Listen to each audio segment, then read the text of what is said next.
A sunken Soviet nuclear submarine that's been on the seafloor for 3 decades is leaking an abnormally high amount of radiation now. For decades, we were told a comforting story. The Soviet Union's nuclear submarines were retired properly. Their fuel was removed. Their reactors were sealed.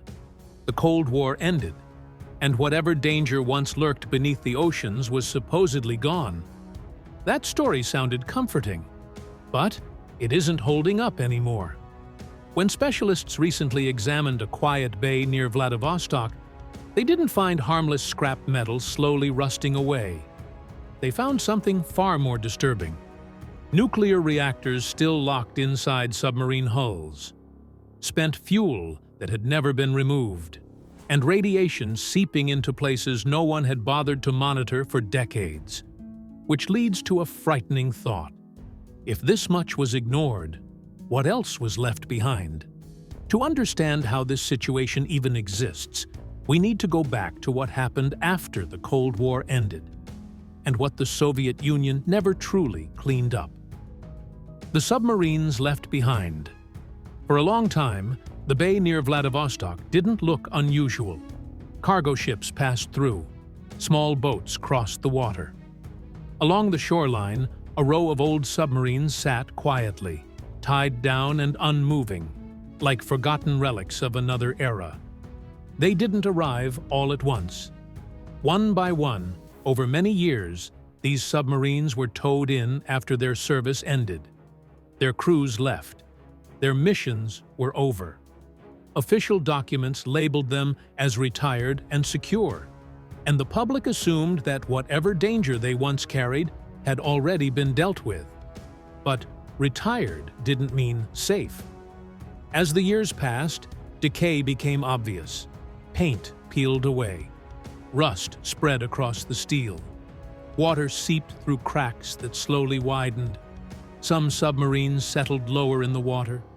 Others tilted to one side as their internal balance shifted. From above, the bay began to look crowded and unnatural. Too many dark hulls packed too close together in shallow water. What appeared to be scrap metal was hiding something far more dangerous below the surface. Every one of these submarines had once relied on a nuclear reactor, systems designed to run for months underwater without surfacing. Normally, retiring such vessels means removing the fuel, sealing the reactor, and handling everything under strict safety controls. For a long time, no one could say for sure if that had actually happened here. When detailed inspections finally began, radiation sensors told a troubling story.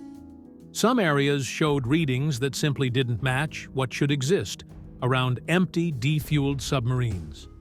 Further investigation confirmed the worst. Several submarines still contained intact reactor compartments. In some cases, nuclear fuel had never been removed at all. These vessels weren't neutralized. They were abandoned while still dangerous. Year after year, seawater continued eating away at the metal separating those reactors from the ocean. And that raised an unavoidable question. How did so many nuclear submarines end up here in the first place? The nuclear war. The answer takes us back to the Cold War.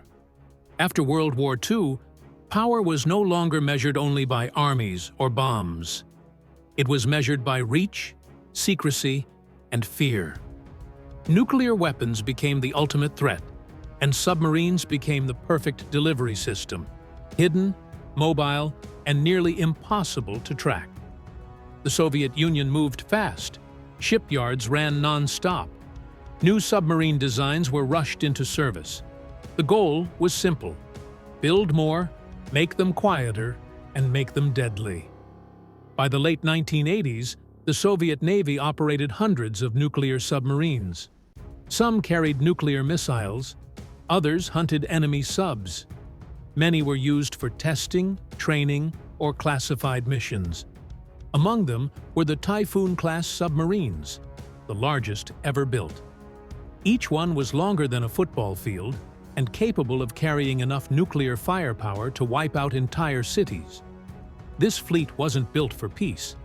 It existed to send a message. If war came, the oceans would offer no safety. But building submarines was only half the challenge. Maintaining them required constant funding, trained crews, repairs, and strict safety procedures. And that's where the system began to crack. The Soviet economy struggled under the weight of its military ambitions. New submarines were launched faster than old ones could be safely dismantled. Production kept moving. Cleanup fell behind. Then, in 1991, the Soviet Union collapsed. Almost overnight, the system that supported this massive nuclear fleet disappeared. The new Russian government inherited hundreds of aging submarines, many already worn down, and very little money to deal with them. Fuel removal requires specialized equipment, trained workers, and secure storage facilities. Without funding, none of that could happen properly. So many submarines were retired only on paper. Their reactors stayed inside. Their fuel stayed in place. And the risk quietly grew. Too many reactors. By the early 1990s, experts estimated that more than 180 nuclear submarines needed to be dismantled. Each one contained a reactor. Many still held spent fuel. Russia lacked the facilities, equipment, and workforce to handle them all. Shipyards were overwhelmed. Skilled workers left. Budgets were stretched thin. Some submarines sat untouched for years. Others were partially dismantled and abandoned mid-process. Reactor compartments remained because there was nowhere safe to move them. To reduce immediate danger, some reactor sections were cut out and stored on land. This helped, but those sections remained radioactive and required constant monitoring. And many submarines were still floating, untouched.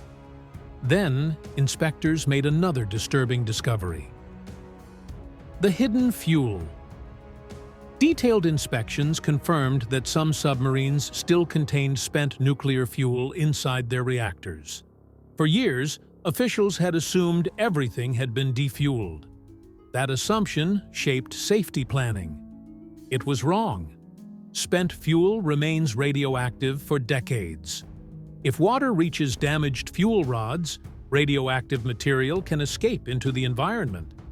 Unlike land storage, the ocean offers no stable control. Storms, tides, and temperature shifts constantly stress aging hulls. Some submarines lacked proper records. Inspectors only learned what was inside after entering them directly. The risk was no longer theoretical. Sediment samples near the bay already show traces of radioactive material. Levels are low, but they shouldn't be there at all.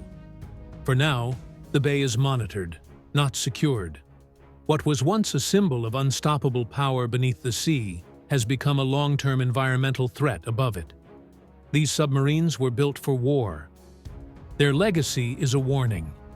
The danger didn't disappear. It was postponed. So what should be done now? Who takes responsibility for machines built by a system that no longer exists? Share your thoughts in the comments.